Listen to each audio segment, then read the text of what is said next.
Hello बच्चों, नमस्कार। कैसे हो प्यारे विद्यार्थियों? How are you my dears? I hope you are very well at your home and I wish you be happy and be healthy. In today's class we are going to start your poetry section my dears. प्यारे बच्चों, आज की class में हम आपका poetry section काव्य भाग प्रारंभ करने जा रहे हैं।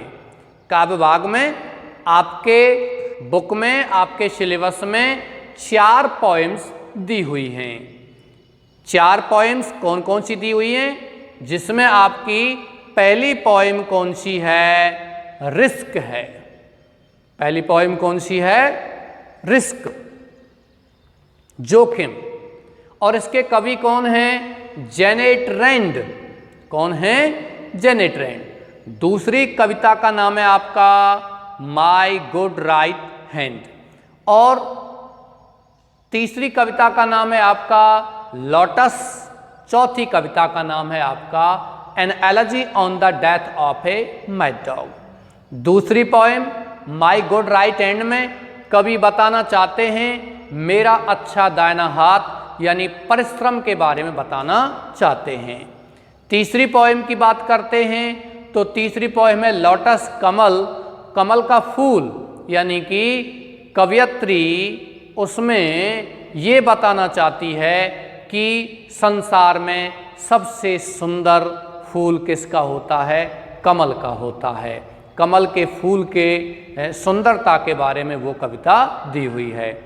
और लास्ट की poem an elegy on the death of a mad dog, पागल कुत्ते की मृत्यु पर शोक गीत। इसमें कवि कहना चाहता है कि किस प्रकार से राजनीतिक जीवन जो होता है, जिसमें राजनेताओं ने किस प्रकार से अपने आप को इस स्थिति में लाकर के खड़ा कर दिया है कि जनता उनका विश्वास अब करती ही नहीं है। उस समय इंग्लैंड में, ब्रिटेन में इस तरह की परिस्थितियां थीं कि राजनेताओं ने अपने विश्वास को आम जनता में खो दिया था। और उसमें ये बात बताई गई थी कि एक बहुत अच्छा आदमी था और वो दिन रात मेहनत भी करता था, लोगों की भलाई के कार्य भी करता था, लेकिन उसका एक मित्र था, एक कुत्ता था। दोनों मित्रता होती है, एक दिन दोनों में झगड़ा भी हो जाता है, कुत्ता उसको काट खाता है। लोग सोचते हैं कि कितना बुरा कुत्ता था जिसने इतने भले आदमी को काटा था।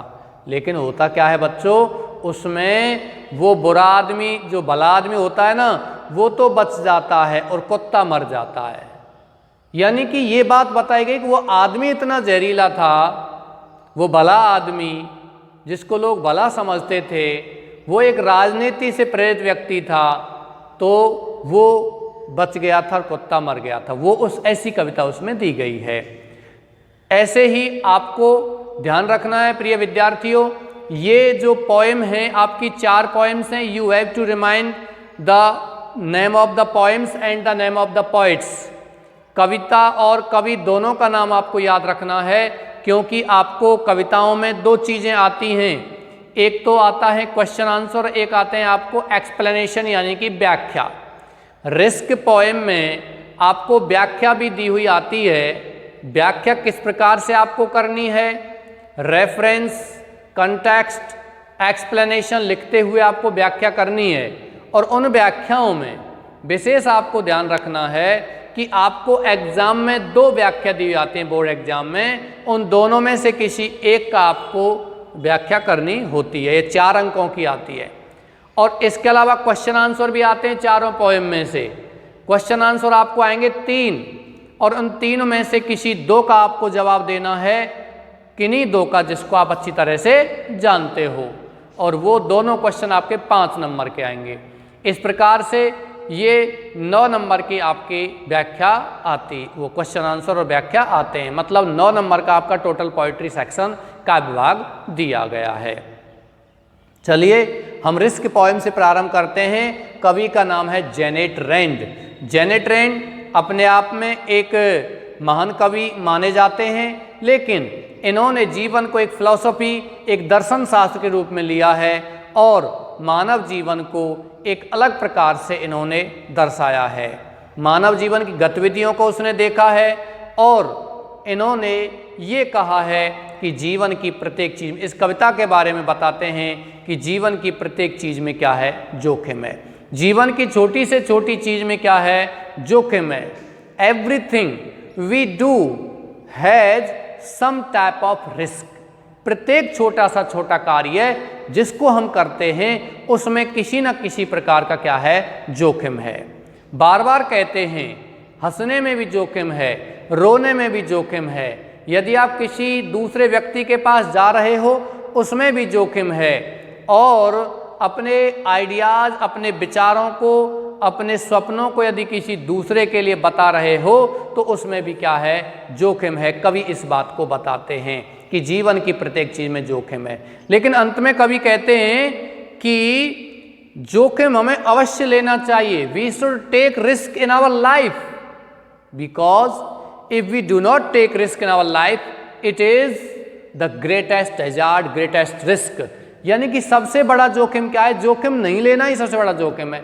इसलिए हमको जोखिम लेना चाहिए। कभी इस बात को कहते हैं जोखिम नहीं लेना सबसे बड़ा जोखिम है, हमें जोखिम अवश्य लेना चाहिए। क्योंकि यदि हम जोखिम नहीं लेते हैं, रिस्क नहीं लेते हैं, we can not get progress, हम प्रगति नहीं कर सकते हैं। So if we want to get progress in our life we should take risk, हमें जोखिम लेना चाहिए। इस बात को यहाँ कवि बताते हैं। तो कवि कहते हैं कि जोखिम नहीं लेना स्लेव के समान है, यानी कि एक गुलाम के समान है। आप निश्चितताओं की जंजीरों में जकड़े हुए व्यक्ति बन जाओगे। एक निश्चित जगह पर, निश्चित कार्य क्षेत्र में ही आप रहोगे। लेकिन यदि तुम विशेष प्रगति करना चाहते हो, सफल होना चाहते हो, तो निश्चित रूप से आपको क्या लेना होगा, जोखिम लेना ही होगा। चलिए इस कविता में ये बात बताई गई है। फर्स्ट हम इस कविता का रेसिटेशन करते हैं, इसका दोहरान करते हैं। To laugh is to risk appearing the fool. To laugh is to risk appearing the fool. To weep is to risk appearing sentimental. To reach out for another is to risk involvement. To expose feelings is to risk exposing your true self. To place ideas and dreams before a crowd is to risk being called knave. This is your first stanza. And the second stanza, to love is to risk not being loved in return. To live is to risk dying. To hope is to risk despair. To try is to risk failure. But risk must be taken because the greatest hazard in life is to risk nothing. प्रिय विद्यार्थियों, प्रत्येक पंक्ति में शुरुआत में एक कार्य दिया गया है और उस पंक्ति के अंत में उस कार्य का जोखिम दिया गया है कि इस काम को यदि हम करते हैं, इस कार्य को यदि हम करते हैं तो उस कार्य में ये क्या हैं, जोखिम हैं। चलिए पहली कविता, पहली पंक्ति से हम यह प्रारंभ करते हैं। टू लाफ, हंसना। लाफ में जानते हो, हंसना। टू लाफ, हंसना इज है टू रिस्क माने जोखिम। रिस्क का मतलब क्या होता है, जोखिम। चलिए मैं थोड़ा सा हिंदी लिख देता हूं, इतनी आवश्यकता नहीं है। जोखिम का मतलब क्या होता है, डेंजर मीन्स खतरा। आपको खतरा हो भी सकता है, नहीं भी हो सकता, वो क्या कहलाता है, रिस्क कहलाता है। ओके बच्चों, चलते हैं। जोखिम। अपीयरिंग द फूल, अपीयरिंग माने प्रकट करने का, द फूल माने मूर्खता। क्या दिया गया बच्चों कि हंसने में मूर्खता प्रकट करने का जोखिम है।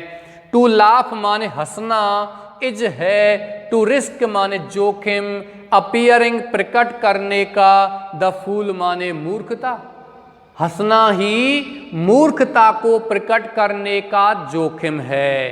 कवि कहते हैं यदि आप हंस रहे हो, हंसते हो, तो निश्चित रूप से लोग आपसे क्या कहेंगे कि फला व्यक्ति मूर्ख है, पागल है, हंस रहा है वैसे ही, है ना।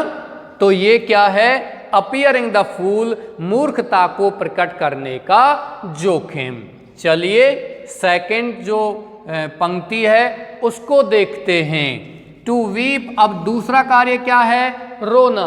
अब आप सोचिए, हम कोई भी कार्य करते हैं, बड़ा कार्य करते हैं तो रिस्क तो होता ही है, लेकिन कवि तो कहता है कि जीवन की प्रत्येक या छोटी से छोटी चीज में भी क्या है, जोखिम है। कवि इस बात को कहता है। तो ये छोटी छोटी चीजें दी गई हैं। दूसरी चीज क्या दी गई है, टू वीप माने रोना, इज है, टू रिस्क माने जोखिम, अपीयरिंग माने प्रकट करने का, सेंटिमेंटल माने भावुकता। चलिए मैं यहां लिख देता हूं, फूल माने क्या होता है, मूर्खता, और दूसरा है सेंटिमेंटल का मतलब क्या होता है, भावुकता।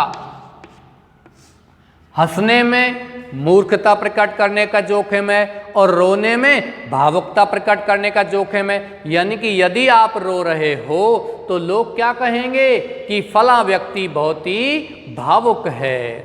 चाहे आप भावुकता से नहीं रो रहे हो, लेकिन फिर भी रिस्क तो है ना रोने में, तो रोना नहीं है, रोना नहीं है। लेकिन ध्यान रखना, अंत में कवि कहते हैं कि रिस्क लेना ही चाहिए। रिस्क यदि नहीं ले रहे हैं तो ये सबसे बड़ा रिस्क है।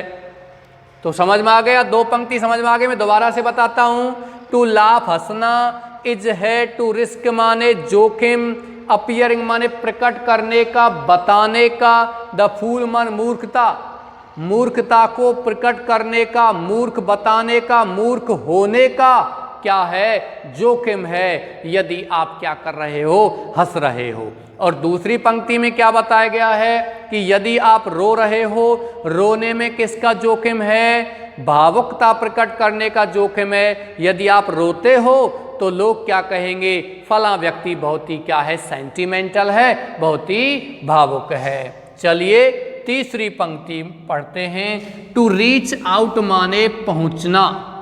टू रीच आउट का मतलब किसी के लिए सहायता के लिए पहुंचना। रीच आउट, रीच मीन्स होता है पहुंचना, रीच आउट का मतलब होता है सहायता के लिए पहुंचना। सहायता के लिए पहुंचना, फॉर अनदर माने दूसरे के लिए, दूसरे के लिए सहायता के लिए पहुंचना, या दूसरे के लिए सहायता को पहुंचना, या दूसरे की सहायता करना। इज है, टू रिस्क माने जोखिम, इन्वॉल्वमेंट माने भागीदार होने का, स्वार्थ सिद्ध करने का। इन्वॉल्वमेंट का यहां अर्थ क्या होगा, स्वार्थ सिद्ध या स्वार्थी होने का, स्वार्थ सिद्ध करने का जोखिम है। यानी कि यदि आप दूसरे की सहायता कर रहे हो, दूसरे के पास जा रहे हो, उसको सहायता करने जा रहे हो, तो लोग आपसे क्या कहेंगे कि फला व्यक्ति तो बहुत ही ज्यादा क्या है, स्वार्थी है, वो किसी ना किसी कारण से वहां जा रहा होगा।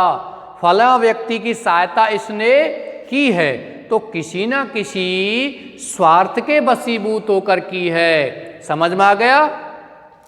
टू रीच आउट माने सहायता के लिए पहुंचना, सहायता को पहुंचना, फॉर अनदर दूसरे के लिए या दूसरे के पास पहुंचना। इज टू रिस्क क्या है, जोखिम है। इन्वॉल्वमेंट माने किसका, स्वार्थ सिद्धि का, स्वार्थ सिद्ध होने का, स्वार्थी बनने का जोखिम है।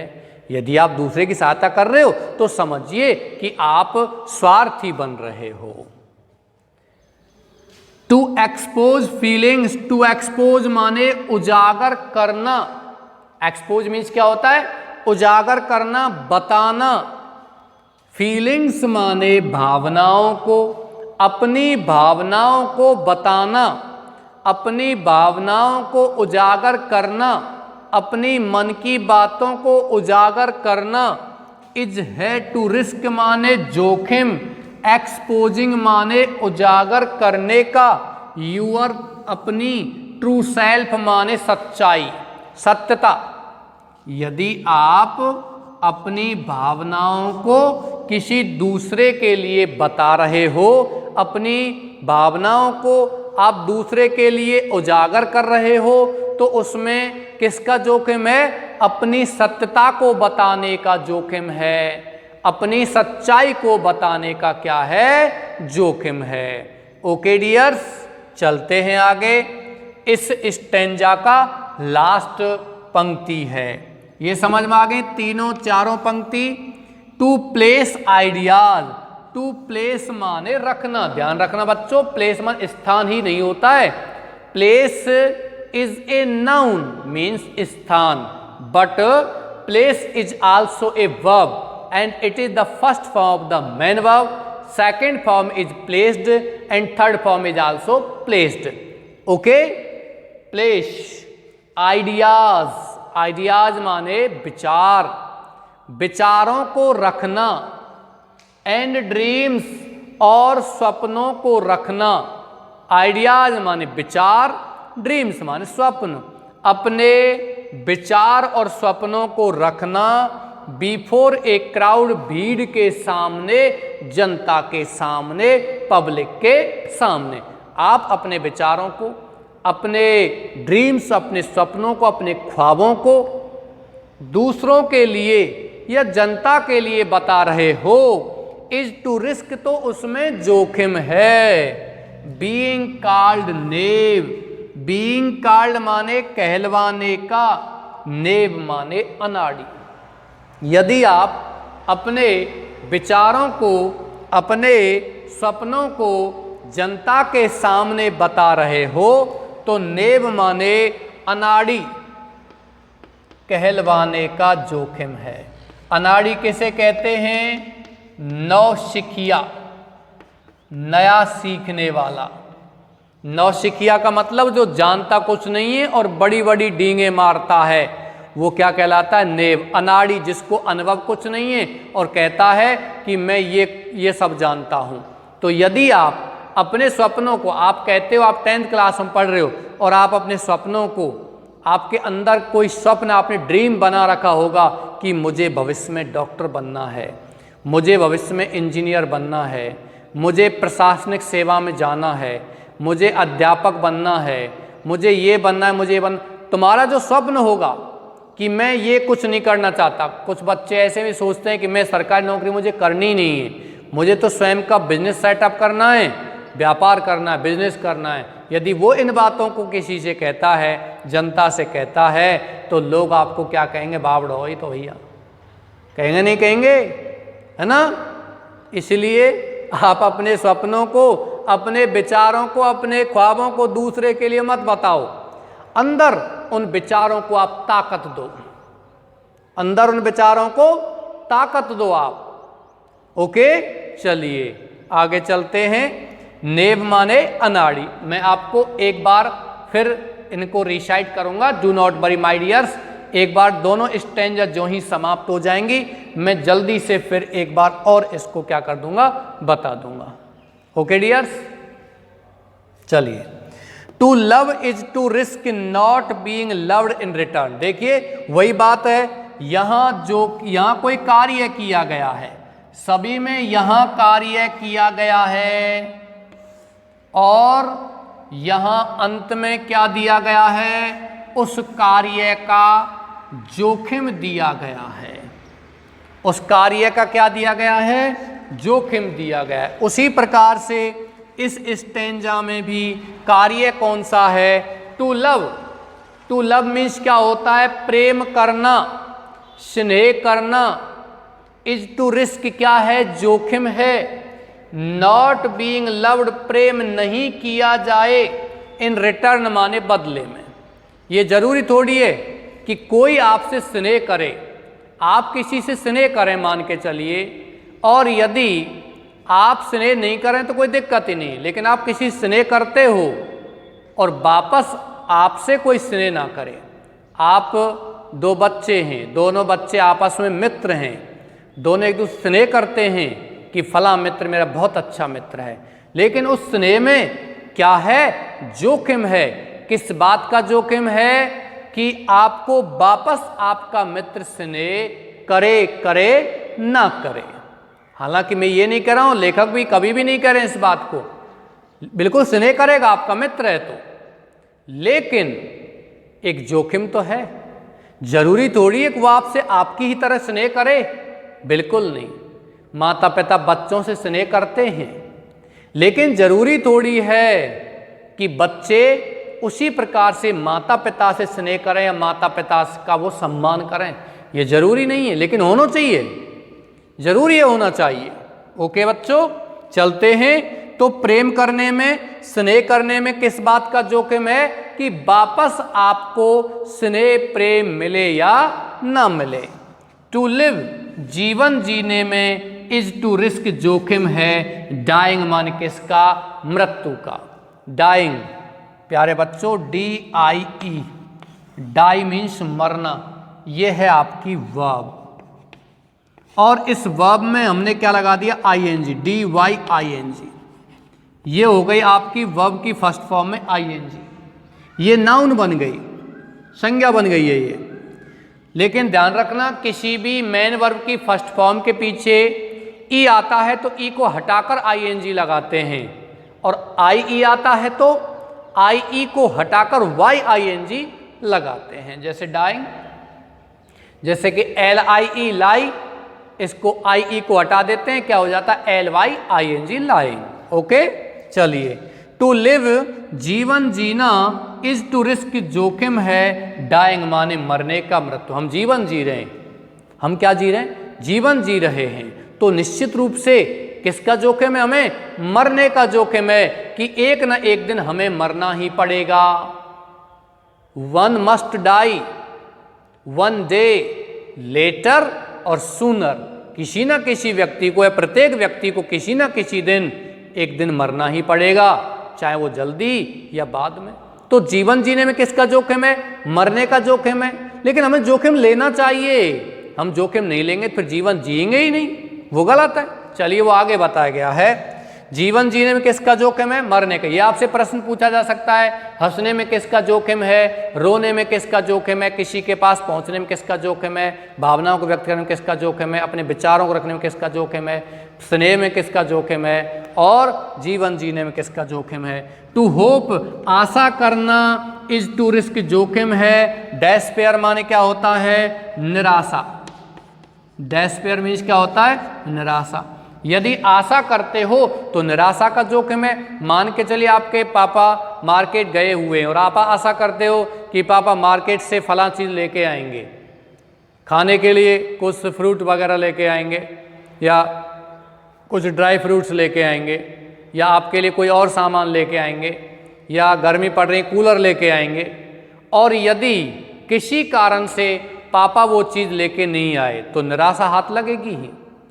निराशा का जोखिम है, क्योंकि आप क्या कर रहे हो, आशा कर रहे हो, और आप आशा करोगे ही नहीं तो फिर कोई दिक्कत ही नहीं। आपने आशा नहीं की कि पापा मार्केट से सेब लेके आएँ, तो फिर वो लेके आए तो अच्छी बात, नहीं लेके आए तो कोई बुरी बात नहीं, क्योंकि आपने उसकी आशा ही नहीं की, तो आप निराश होंगे ही नहीं। इसलिए आशा में क्या है, निराशा का जोखिम है। आप आशा कर रहे हो कि मैं अब 90% मार्क्स 10th क्लास में प्राप्त कर लूँ, 90% से अधिक कक्षा 10 में मैं प्राप्त कर लूँ, ऐसी आप आशा कर रहे हो, तो निश्चित रूप से निराशा का जोखिम है। लेकिन जोखिम लेना चाहिए। निराशा का क्या है, जोखिम है। मान के चलिए 90% नहीं बनी तो वो निराशा का जोखिम हो भी सकता है, और नहीं भी हो सकता। जोखिम का मतलब आप 90% प्राप्त कर भी लें और हो सकता है ना भी प्राप्त करें।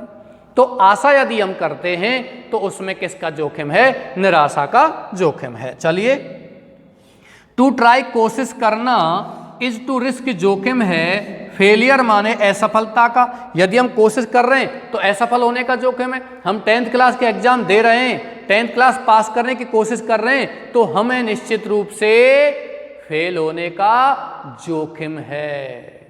इसलिए कोशिश करने में असफलता का जोखिम तो होता ही है। और हम 10th क्लास के एग्जाम देंगे ही नहीं, हम 10th क्लास पास करने की कोशिश ही नहीं कर रहे हैं, तो फिर असफल होने का, फेल होने का जोखिम है ही नहीं, कोई दिक्कत नहीं। लेकिन हमें ऐसा करना ही पड़ेगा, यानी कि जोखिम लेना ही पड़ेगा। ये लास्ट की पंक्ति में यही बात तो बताई गई है। बट लेकिन रिस्क मस्ट बी टेकन, जोखिम अवश्य लेना होगा। बिकॉज, क्योंकि द ग्रेटेस्ट हैजार्ड, सबसे बड़ा खतरा इन लाइफ, जीवन में, इज टू रिस्क नथिंग, किसी भी चीज का जोखिम नहीं लेना है।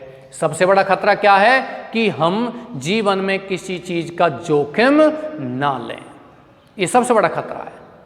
मतलब हम जोखिम नहीं ले रहे हैं तो जोखिम बहुत बड़ा है ये, इसलिए हमें प्रत्येक चीज का जोखिम लेना चाहिए। हमें हंसना भी चाहिए, रोना भी चाहिए, किसी की सहायता भी करनी चाहिए, अपने विचारों को बताना चाहिए, प्रेम भी करना चाहिए, आशा भी करनी चाहिए, कोशिश भी करनी चाहिए, क्योंकि यदि हम ऐसा नहीं करते हैं तो ये क्या है, सबसे बड़ा जोखिम है।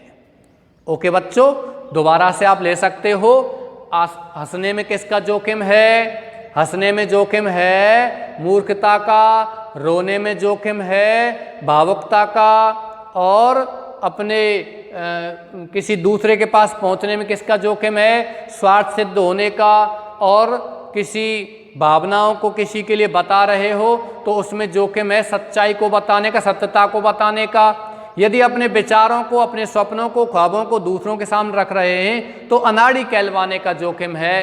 प्रेम करने में बदले में प्रेम ना मिले, ये जोखिम है। और यदि आप जीवन जी रहे हो तो मरने का जोखिम है, आशा कर रहे हो निराशा का जोखिम है, और यदि कोशिश कर रहे हैं तो असफलता का जोखिम है। लेकिन इन पंक्तियों में कवि कहता है कि लेकिन रिस्क, जोखिम अवश्य लेना होगा, क्योंकि जोखिम नहीं लेना ही सबसे बड़ा क्या है? जोखिम है।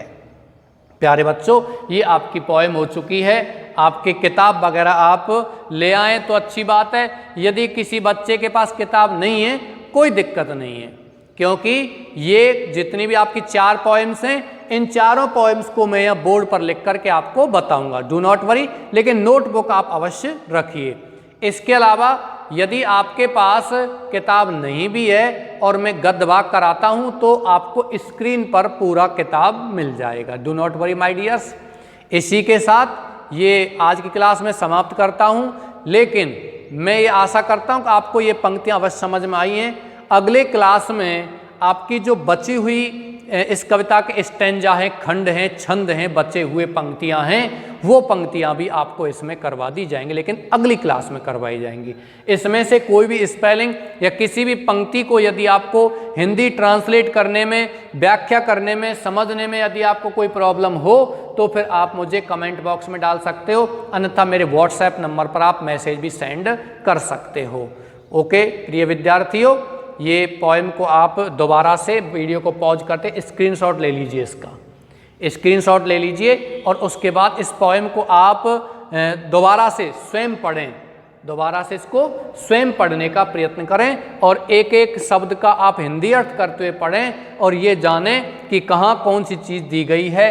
कुछ इसमें फ्रेज दिए गए जैसे रीच आउट माने किसी की मदद के लिए जाना, एक्सपोज माने व्यक्त करना, एक्सपोजिंग व्यक्त करना, ट्रू सेल्फ माने क्या होता है? सच्चाई, नेब माने क्या होता है? अनाड़ी। वैसे तो इस प्रकार कोई स्पेलिंग इसमें दी हुई नहीं है, इसीलिए इसी के साथ ये आज की क्लास में समाप्त करता हूँ। आपके उज्जवल भविष्य की कामना करते हुए अगले क्लास में, अगले वीडियो में आपसे फिर मिलेंगे छूटी हुई या शेष रह गई कविता के साथ। ओके बच्चों, धन्यवाद।